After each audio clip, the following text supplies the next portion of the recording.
안녕하십니까. 우리 성경 해석학 12번째 시간으로 난해 구절을 다루는 법, 이런 주제로 이번 주 함께 시작해 보겠습니다.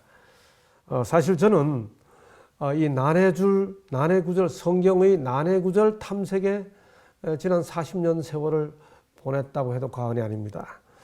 1974년 처음 교회 나오자마자 맨 처음 제가 공부했던 당시의 성경 교재 중의 하나가 진리의 셈이라고 하는 책입니다. 우리 우필원 목사님이 저술하셨죠.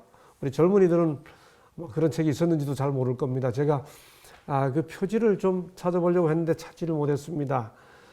그때 당시에 이 책의 많은 내용들이 성경에서 모순되거나 충돌되는 듯이 보이는, 주로 우리 재림교회 교리와 관련된 것들입니다만 그런 문제들을 풀어가는 책이었습니다. 당시 10대 후반에 저는 그 접근이 대단히 흥미로웠고 재미있었습니다. 그 다음 우리 시도사에서 출판한 왕대아 선교사가 번역한 최대의 책에서 얻는 문답이라는 책이 있었습니다. 그는 질문을 하고 질문에 대한 대답으로 성경절을 제시하는 그런 방식이었는데 당시 저는 이 두 권의 책을 거의 다 암기하다시피 했었습니다. 그것이 성경에서 모순되는 듯이 보이는 어떤 구절들에 대해 답을 찾을 수 있다고 하는 그 어떤 지적 호기심과 충족감을 제게 주었던 것이죠. 그 신학 교육 과정을 거쳐 1984년 목회를 시작한 이래로 얼마 지난 다음에 87년부터 88년에 교회 진암에 2년 동안 난해한 성경절에 대한 성서적 해석, 굉장히 젊었던 저로서는 참 30도 되기 전의 아주 젊은 저로서는 굉장히 거창한 제목이었죠. 난해한 성경절에 대한 성서적 해석이라는 제목으로 매달마다 교회 진암에 연재를 했었습니다. 그리고 이 연재됐던 것을 모아서 1989년도에 또 기록되었으되, 제가 생각해도 그때 제목 잘 붙였습니다. 예수님이 첫 번째 시험을 마귀의 힘을 물리칠 때 기록되었을 때 하니까 두 번째 시험 때 마귀가 자기도 기록되었을 때 하죠. 그때 그 마귀의 그 말에 대해 주님께서 또 기록되었을 때 이렇게 답하죠. 바로 거기에 착안해서 제목을 또 기록되었을 때라는 책 제목을 붙이고 57 난해절 해설, 57개의 난해절을 해설했습니다. 그게 2년 동안 쭉 연재했던 것에 더하여 몇 가지를 더해서 그게 제가 개인적으로 가장 먼저 출판했던, 제 생애에서 만 30살에 출판했던 책입니다. 그 다음 94년도부터 다시 교회 진암에 구약의 난해 구절 해설이라는 이름으로 계속해서 그 교회 진암에 연재를 했었습니다. 이제 구약으로 딱 제한한 거죠. 그러다가 2004년도에 그걸 모아서 구약 난해 구절 해설 81선 혹은 그 중에 알기 어려운 것이라는 제목으로, 사실 이 책입니다. 그 중에 알기 어려운 것이라는 제목. 나중에 이 책을, 이 부제가 구약의 난해 구절 해설 81선입니다. 출판했고요. 다시 2006년부터 2008년도에 재림신문에 난해절 해설 시리즈를 또 연재하게 됩니다. 그러다가 2년 전부터 2018년부터는 우리 시도사의 부탁을 받고 창세기부터 요한계시록까지 성경 66권 전권에 나오는 그 모든 난해절을 총 9권에 대략 권당 500페이지를 전후한, 거의 500페이지입니다. 500페이지에 이르는 책 9권을 시리즈로 해서 제목은 키를 찾다. 그리고 문제는 1004개입니다. 천사 성경 난해절 해설 시리즈를 집필하기 시작해서 현재까지 3권이 출판되었습니다. 이 책이 제가 맨 처음 출판했던 책입니다. 제가 원본이 복사한 것밖에 없어서 또 기록되었을 때, 지금 제가 봐도요, 89년도에 나왔으니까 90년도 거의 30년 전 책인가요? 근데 제가 봐도 뭐 그 당시 젊다 못해 어린 제가 쓴 건데 뭐 근데 쓸만합니다. 제가 보니까 이 책이 구약 난해 구절에서 81선입니다. 제 전공이 구약으로 이렇게 집중이 되면서 구약으로만 했죠. 여러분이 81개 문제인데 이게 적은 거 아닙니다. 사실 월터 카이저라고 하는 유명한 구약학자가 73개로 구약 난제 해설이라는 책을 썼거든요. 그 다음에 이것이 바로 키를 찾다 제1권 오경 난해절입니다. 오경 난해절이고요. 그 다음 이게 출판됐습니다. 제2권이 키를 찾다 역사서 1 난해절입니다. 이건 여호수아부터 사무엘하까지 됐고요. 그 다음에 키를 찾다 제3권이 열왕기상부터 에스더까지입니다. 그래서 현재 1, 2, 3권이 출판됐는데요. 글쎄요. 제가 제 책을 두고 소개하는 게 조금 면구합니다만, 저희 장모님께서는, 제가 이 키를 찾다라는 제목을 붙인 거는 제가 자동차 키든 집 키든 키 한번 잊어버려 보면 얼마나 난감한지 다 경험하셨죠. 근데 제가 신학교 시절 2학년 때, 어느 겨울, 아주 추운 겨울이었는데, 늦은 밤에 친구와 함께 삼육대학교 호수에 올라갔습니다.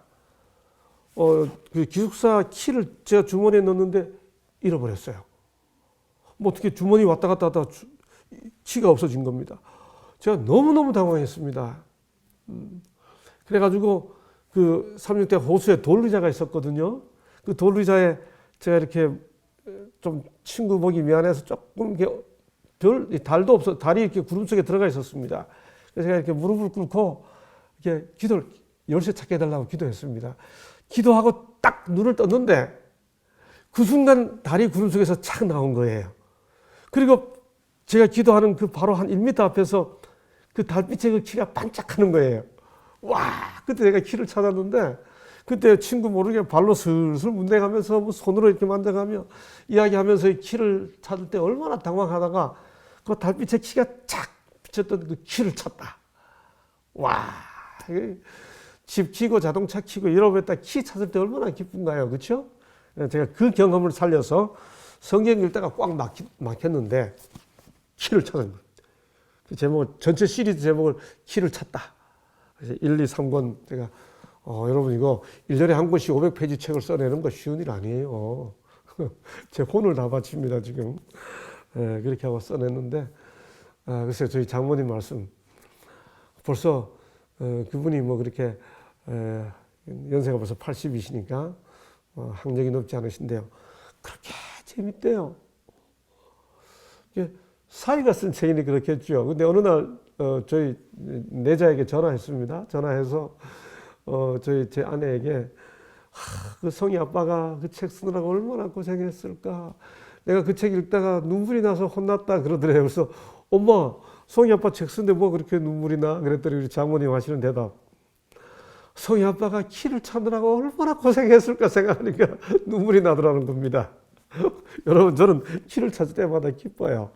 그래서 1권, 2권, 3권 우리 시도사의 엄길수 사장님과 또 김정근 목사님 두 분이 아주 정말 정열을 다해서 이 시리즈가 나올 수 있도록 해주셨습니다. 이게 9권인데요. 1, 2, 3, 4, 5, 6까지가 구약이고 7, 8, 9가 신약입니다. 뭐 이제 그렇게 이어서 나올 텐데 여러분 이 책 글쎄요 제가 저자가 재밌다고 그러면 좀 이상하지요. 이렇게 뭐 늘 찾아서 한꺼번에 시리즈로 읽다 보면 재밌다 그래요 다른 분들이. 근데 해놓고 성경 읽다 궁금하면 해당되는 부분 찾아서 읽어보시면 돼요. 여러분 우리 대총회 성경연구소에서 성경 난해 문제 해설이라고 하는 책이 우리 연합회 그 선교 전략연구소에서 책이 나왔습니다. 이 책이 93개인가 4개인가 문제를 다루었어요. 여러분 그런데 1004개 문제 다루니까 보통 아니겠죠. 거의 샅샅이 뒤지는 겁니다. 그래서 이게 에스더까지 나와서 이제 올해 욥기, 시편, 잠언, 전도서, 아가까지 나오고요. 아가, 시편, 잠언, 전도서, 아가까지 나오고 그다음에 나머지 이제 선지서. 올해 2권 나오면 올해 뭡니까 구약이 다 시리즈가 마칠 것 같습니다. 올해는 그게 제 목표인데 글쎄요. 1년에 책 2권 쓰는 게 가능할지 모르겠습니다. 올 초에 한 2월에 또 이게 3권 쓰느라고 2월까지 3권 내느라고 제가 아주 그야말로 힘을 다했습니다. 제가 뭐 혼자 공부해서 이렇게 책을 알 수가 없죠. 제가 이렇게 할 때는 많은 책들의 도움을 받았습니다. 우리 각 서회 가면 이 키를 찾다가 많이 있으니까 우리 시조사도 돕고 여러분도 좀 도움이 되도록 저는 이 책 판매하고 저하고는 아무 상관없습니다. 저는 뭐 여러분들의 도움이 되고 교회에 도움이 되기를 바라는 마음으로 정말 진심으로 제가 그저 조금의 글쎄요, 뭐 교회에서 주는 건 다 많은 거지만 한 원고를 주고 책을 다 넘깁니다. 이게 교회 안에서 이 책이 잘 보급되었으면 좋겠습니다. 제가 어떻게 이 내용들을 다 알겠어요? 제가 개인 지식으로 알 길이 없습니다. 제가 많은 선행 연구들의 도움을 받습니다. 여러분 지금 보시는 이 책은 지금 시중에 나와 있는 이 책은 우리가 신약에 관련된 부분인데요. 우리 김기호 목사님이 신약에 대해서 난해구절 쓰신 겁니다. 그 외에 예수의 난해한 말씀들, 뭐 F.F. 브루스라고 영국의 유명한 학자 있습니다. 예수님이 하신 어려운 말씀들, 그다음에 복음서의 난해구절 해설, 뭐 이런 책들 제가 다 이제 신약 쓸 때 도움을 받을 거고요. 지금 앞에 보시는 이 책들은 다 이제 구약의 난해구절들을 해설해 놓은 자료들입니다. 당연히 번역서들도 있고요. 대부분 번역서들입니다.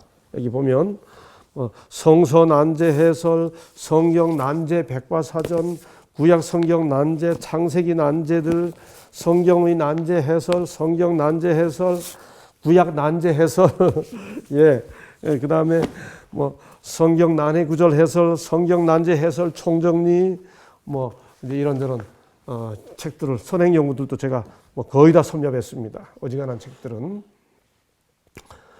저는 그렇게 지난 40년 세월을 성경의 난제를 해설하면서 그야말로 지금 이제 길을 찾다라는 총제목으로 9권의 시리즈, 제가 한 사람의 성경학도로서 창세기부터 계시록까지 이런 문제를 풀어가면서 9권의 시리즈 저서를 남기는 것은 제 삶에 있어서도 보람을 느낄 만한 프로젝트이기 때문에 제가 정성을 다하고 있습니다. 우리 교우님들 함께 관심을 가져주시고요. 또 기도로 격려해 주시면 감사하겠습니다. 성경이 어려운 구절이 있어요. 왜 어려울까요? 성경 난해 구절의 종류가 다양합니다만, 첫째, 성경 자체에서 서로 모순되는 듯이 보이는 내용들이 어렵죠. 여기는 이렇게 말했는데 저기는 저렇게 말하는 거예요. 당연히 어렵죠. 두 번째는 지극히 보편적인 우리 진리와 너무도 당연한 보편적 진리와 충돌되는 듯이 보이는 내용입니다. 예컨대 성경 전권에서 사람이 죽으면 의식도 없고 생각도 없고 아무것도 없다고 그랬는데 보니까 예수께서 오실 때 내가 데리고 오겠다, 성도들을. 성도가 죽은 다음에 어디가 있길래 그 영혼을 데리고 오나? 뭐 이런 의문이 생길 수 있죠. 그렇죠? 그 다음에 아주 교리와 관련된 겁니다만은 사람이 죽으면 의식이 다 없어지는데 네가 오늘 나와 함께 낙원에 있겠다. 그러면 죽고 난 다음에 곧바로 낙원에 가는가? 뭐 이런 구절들은 뭐 아주 오래된 전통적인 난해 구절 아닙니까? 보편적인 도덕 개념과 충돌되는 내용들. 예컨대 하나님이 거짓말 하도록 했다든지 뭐 이런 내용들입니다. 그 다음 일반적인 과학 상식과 맞지, 너무도 보편적인 과학 상식과 맞지 않는 거. 태양이 멈춰라 뭐 이런 내용들.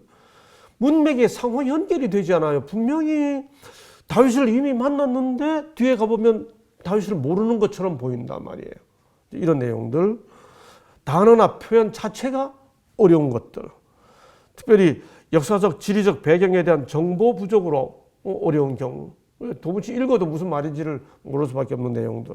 이런 것들이 다 성경 읽다가 난해하구나, 어렵구나 하고 느끼게 되는 이제 이유들이죠. 한번 사례를 들어볼까요?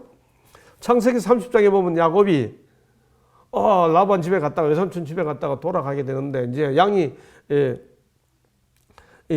얼룩얼룩한 양이 이제 생기면 그러면 자기가 이렇게 가져가겠다 이렇게 하잖아요. 근데 자기는 다 얼룩얼룩한 양은 다 절로 가고 자기는 흰 양만 뒀는데 이 흰 양들이 새끼를 뵐 때 어떻게 했어요? 야곱이 나무 껍질을 벗겨가지고 뭐 얼룩덜룩한 걸 보이게 했더니 그런 양들이 나왔다. 이게 보편 과학하고 말이 안 되죠. 그렇죠? 어떻게 그게 지금 양이 새끼 베는데 그런 걸 봤다고 그런 게 나오나요? 당연히 질문할 수밖에 없죠. 출애굽기 2장 18절에 보면 모세의 장인이 처음에는 루엘을 했다가 나중엔 이드로라 했다가 사사기 4장 11절에 보면 호밥이라고 그랬어요. 루엘과 이드로는 뭐 한 사람이 이름이 두 개라 할 수 있지만 호밥은 또 뭐예요? 모세의 장인은 호밥 이렇게 나오거든요. 한 사람 이름이 세 개나 될 수 있어요? 창세기에 보면 아브라함과 이삭과 야곱이 하나님의 이름을 여호와로 불러요.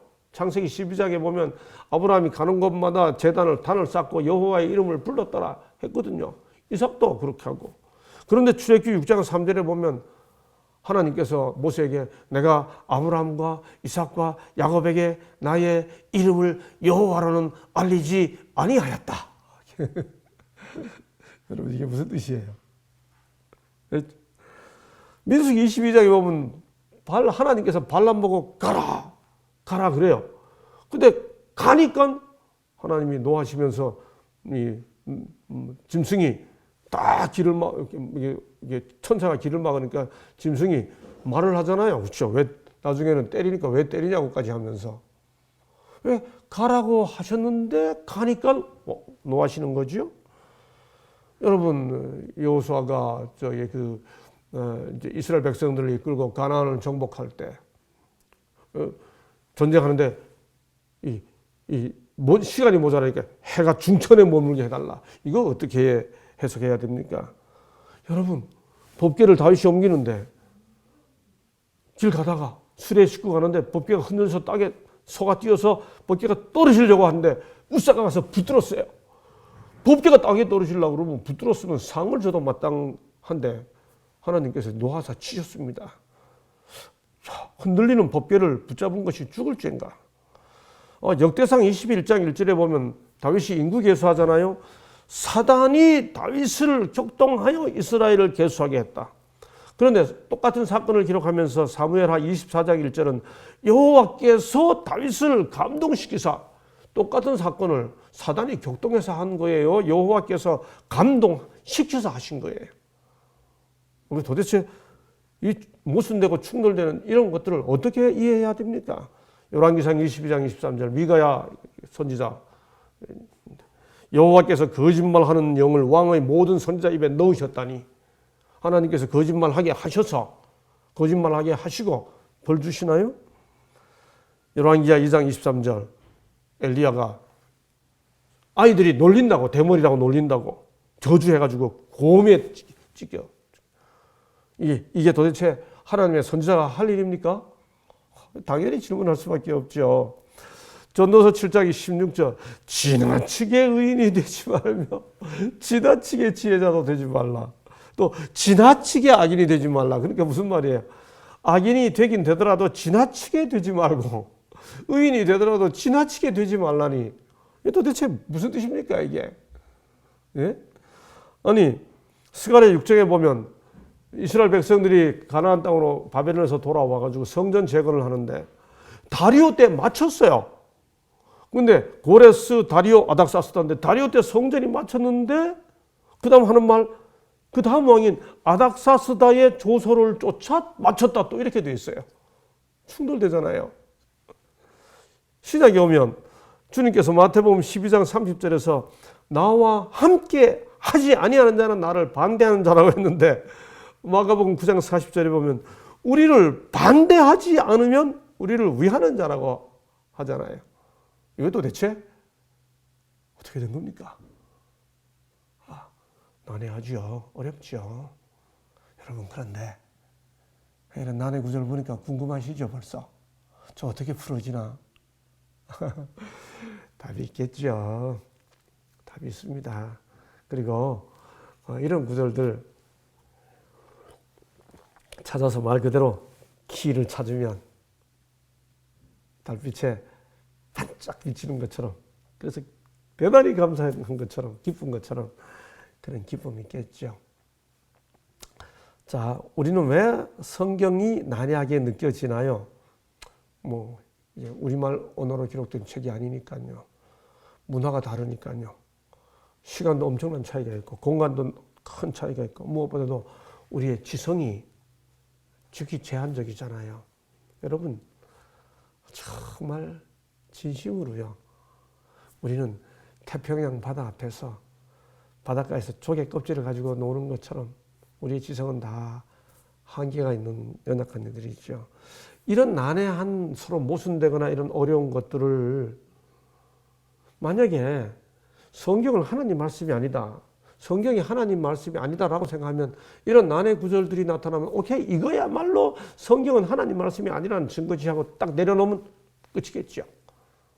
그런데 반대로 성경이 하나님 말씀이라고 하는 사실, 그래서 어떤 경우에도 통일성을 가지고 있다는 사실을 확실하게 믿게 되면 이런 난해 구절들이야말로 우리로 하여금 겸손하게 만들고 그 문제가 어떻게 풀어지는지 아주 기도하게 하고 또 마침내 그 깊이를 찾아갈 때 감격하게 되고 그러면서 그걸 찾고자 하는 진지한 노력을 기울이게 되겠죠? 여러분 성경 읽으시다가 이해가 안 되는 게 나타나면 믿음이 없는 사람들은 이러니까 성경 못 읽지 하고 내려놓겠지만 하나님 앞에서 기도하고 성경을 읽는 사람들은 어려운 구절이 나타나면 그 말씀의 의미를 찾기 위해 노력하게 됩니다. 이제 그런 마음으로 난해 구절을 다루는 법 우리 함께 시작해 보자고요. 성경의 난해한 면은 하나님의 지혜를 손상시키지 않는다. 성경에 난해한 듯이 보이는, 아니 실제로 제한적인 우리들에게 난해한, 모순되는 듯이 보여서 우리에게 난해한 그런 구절들이 있어요. 그런데 그런 어려움들이 절대로 우리를 멸망시키는 원인이 되지 않습니다. 왜냐하면 성경은 모순되는 듯이 보이지 사실은 하나님 안에서 하나님의 성령 안에서 온전한 지별이 있거든요. 성경에 오묘함이 없었더라도 그 기별들을 의심하는 마음과 그들 자신의 영적 식별력의 부족으로 가장 분명한 하나님의 말씀에서도 의심하고자 마음 먹는 사람들은 그게 어려워서가 아니고 명백한 것마저도 하나님을 안 믿어야겠다라고 생각하는 이유가 될 수 있다는 거죠. 그러니 어떤 성경에 나오는 어떤 난해한 것이 있다는 것이 하나님의 지혜를 손상시키는 것은 절대로 아닙니다. 우리 그거 전제하고요. 우리 그거 믿으면서 난해 구절을 다루는 법 함께 찾아보죠. 먼저 난해 구절을 어떻게 다루어야 하나요? 그 난해 구절을 다루는 태도에 대한 거의 총론적 기별이 베드로후서 3장 15절 16절에 있습니다. 또 우리 주의 오래 참으심이 구원이 될 줄로 여기라. 우리가 사랑하는 형제 바울도 그 받은 지혜대로 너에게 이같이 썼고 또 그 모든 편지에도 이런 일에 관하여 말하였으되, 베드로가 하는 말입니다. 그 중에 알기 어려운 것이 더러 있으니, 다 어려운 게 아니고요. 어려운 게 더러 있어요. 베드로도 인정해요. 어려운 게 있을 수 있다. 근데 그것들이 풀 때 어떤 사람, 첫째 무식한 자들과 우리 한국말로 무식하다 그러면 좀 거칠죠. 좀 무지한 자들과 순화시켜 볼까요? 지혜가 부족한 자들과 무식한 자들과 두 번째 굳세지 못한 자들이. 이걸 역으로 말하면 난해 구절을 대할 때 우리는 어떻게 해야 돼요? 무지하지 않아야 합니다. 난해 구절을 풀려면 무식하지 않아야 합니다. 두 번째, 굳세어야 합니다. 여러분, 우리가 우리가 인간 관계 속에서도 우리가 어릴 때 아빠 엄마 말을 다 이해 못해요. 왜? 나이가 들면서 부모님 말씀을 좀 더 잘 이해하게 되죠. 저는 어제 그저께 또다시 할아버지가 됐어요. 우리 손자가 지금 3살인데 영국에 있는 제 딸이 손녀를 낳았습니다. 손녀 출산을 앞두고 딸이 제게 또 카톡을 보냈습니다. 이제 아이를 둘을 낳게 되니까 아빠 엄마가 했던 이런 모든 이야기들이 점점 더 잘 이해가 되고 이제는 확연히 이해가 됩니다. 뭐 이런 그 메시지를 저한테 보냈어요.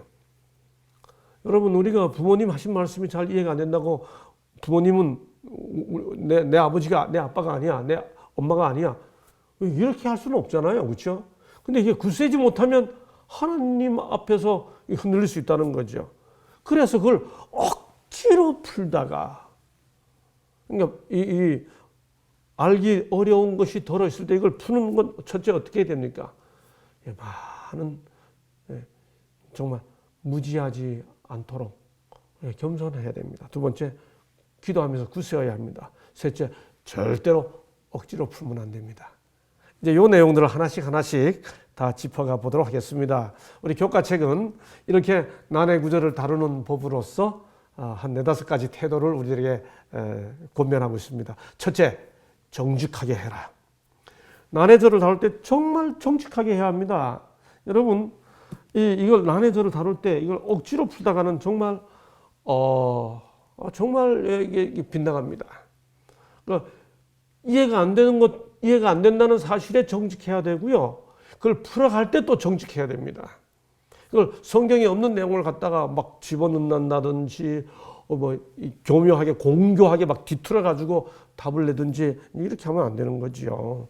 잠언 2장 7절, 그는 정직한 자를 위하여 완전한 지혜를 예비하신다. 성경도 그렇게 말씀하시죠.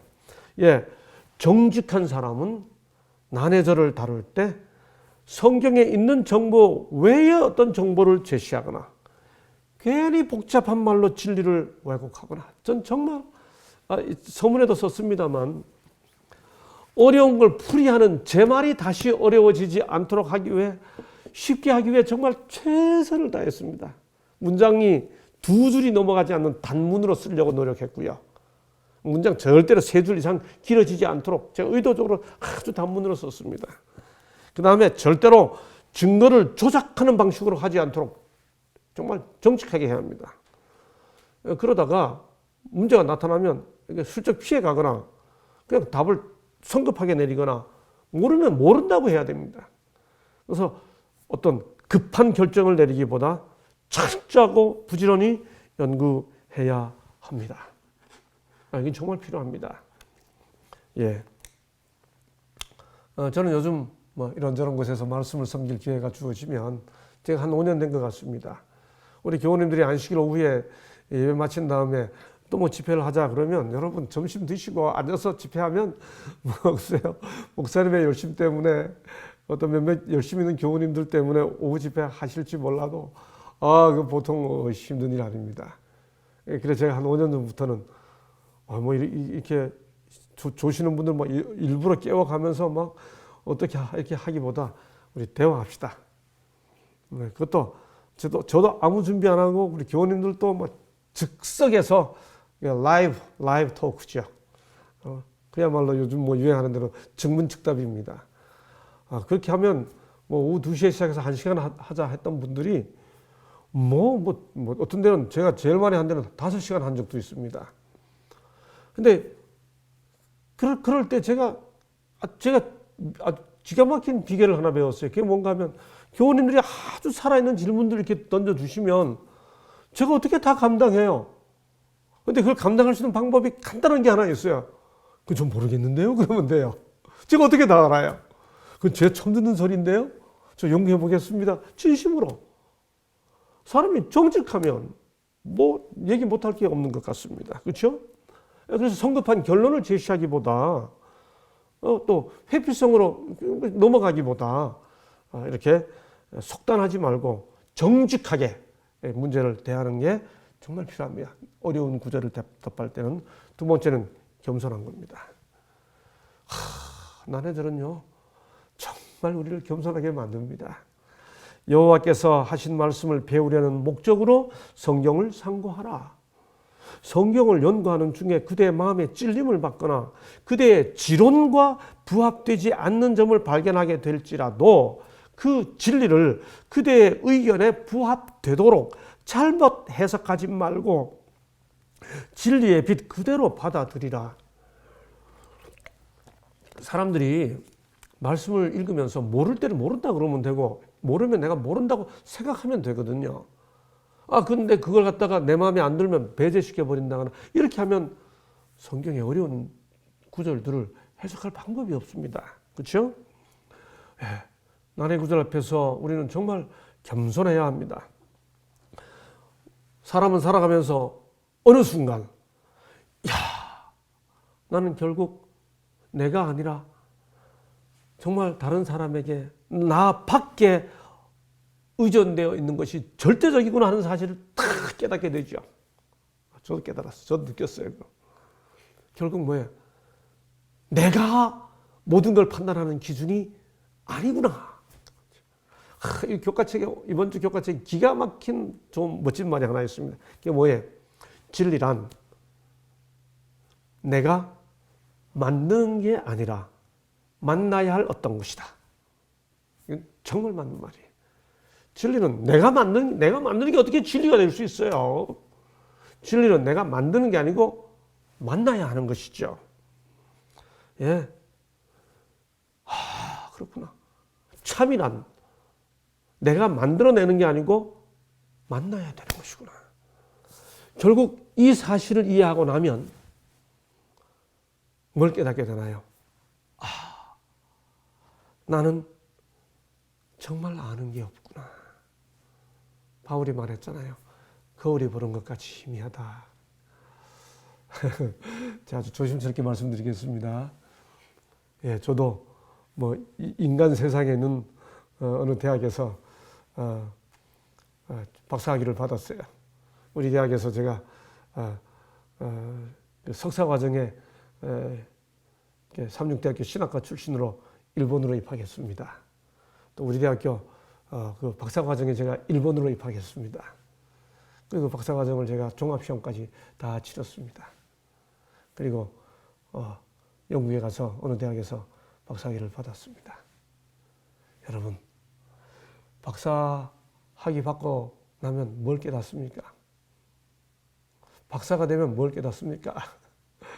뭘 깨닫는가 하면요. 정말 자기가 공부한 분야에 대해 내가 모르는 게 너무 많다는 사실을 깨닫습니다. 제가 그래서 이제 조금 제가 조심스럽지만 조금은 이렇게 오픈리 이야기합니다. 박사와 박사 아닌 사람의 차이가 뭐냐? 박사는 자기가 전공한 분야에 대해 자기가 모르는 게 훨씬 더 많다는 사실을 아는 사람이 박사다. 제가 그렇게 박사를 정의합니다.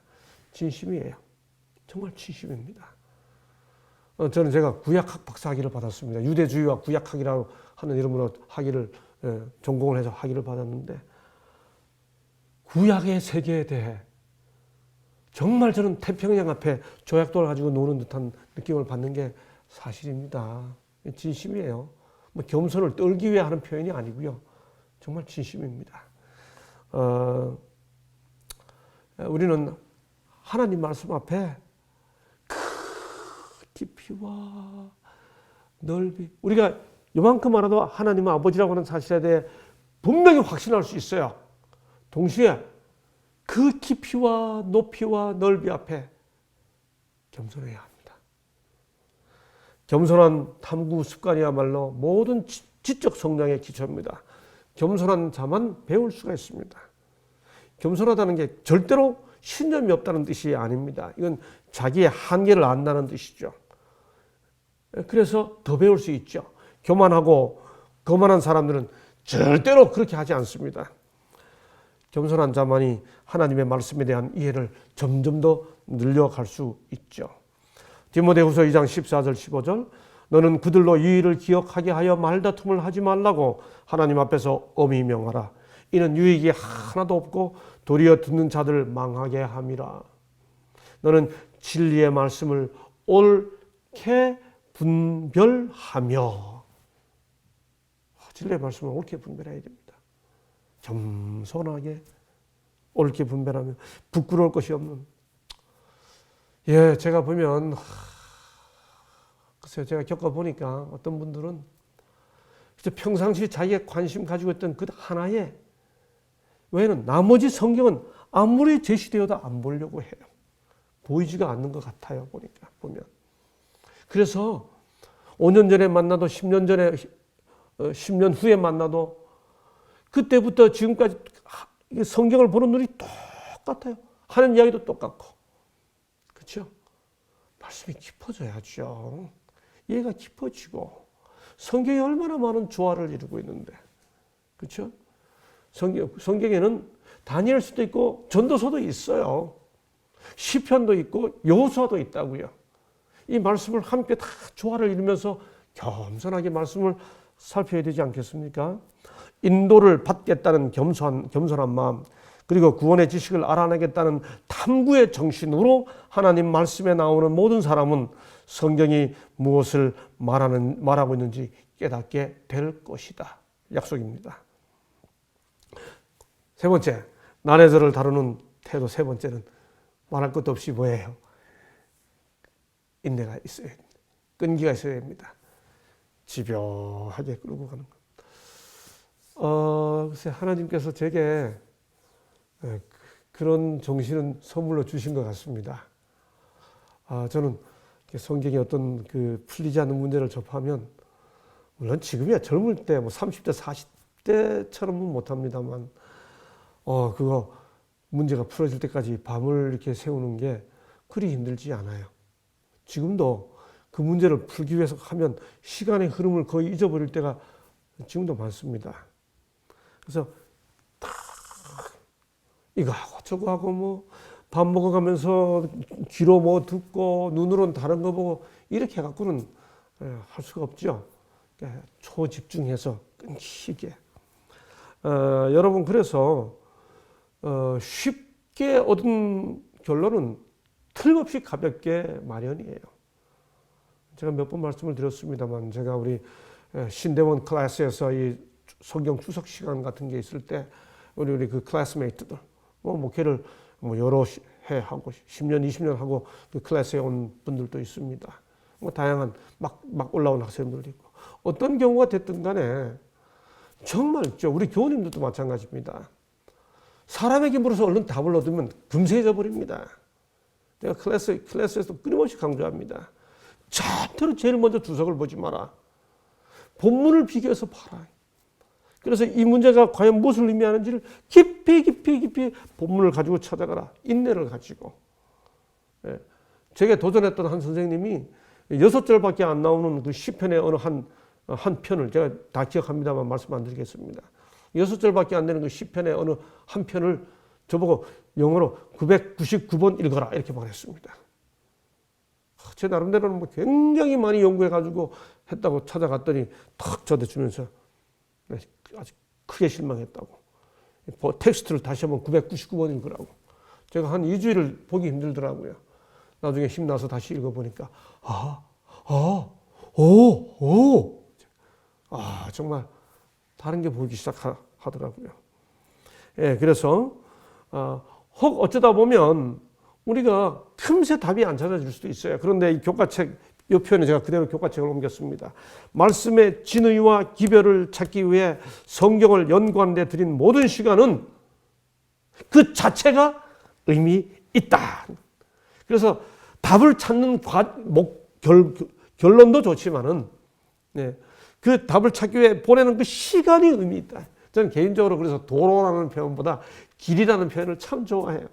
저는 지금 강원도 둔내에 사는데 둔내교회, 사랑이 가득한 둔내교회잖아요. 둔내에 사는데 제가 늘 학교로 강의 때문에 갈 때 저는 이사 올 때 외에는 고속도로 지금 2번밖에 안 탔습니다. 3년 살면서 언제나 이쪽 그 한강 도로 길로 가는데 이유는 도로는 도착해요. 고속도로는 출발해서 딱 목적지에 도착하는 게 목적이에요. 근데 길은 가는 것 자체가 목적이에요. 제가 양평으로 이렇게 한강노변을 따라 이렇게 운전해 가면 그 가는 시간 자체가 즐거움이에요. 저는 그래서 예수님께서 나는 도로요 이렇게 하지 않고 나는 길이요 이렇게 번역되는 게 당연하다고 생각합니다. 우리는 구원은 결과고요. 과정 자체가 주님과 함께 교제하는 그 과정 자체가 다 존재잖아요. 삶이잖아요. 그게 기쁨이고 신앙이잖아요. 그렇잖아요. 마찬가지 성경도 말씀을 읽는 그 과정 자체가 의미 있다는 거예요. 긴 시간 동안 열렬하게 성경을 연구한 경험은 해답 자체보다 더 큰 축복이다. 와우. 저는 이번 교과책에서 이 구절을 읽으면서 제가 아주 속으로 아멘했습니다. 예. 또 하나, 난제가 해결되지 않는다고 해서 그것이 해결할 수 없는 문제라는 뜻이 아닙니다. 예. 성경을 읽다가 난관에 부딪히면 잠깐 고민을 한 뒤에 곧바로 이러니 성경 못 믿지 라고 하는 게 문제입니다. 오히려 마치 그것은 우리 교과책 이야기죠. 수학에 갓 입문한 학생이 30분 동안 문제를 풀다가 이거 문제가 틀렸어 라고 말하는 것과 같다는 거죠. 예, 아니죠.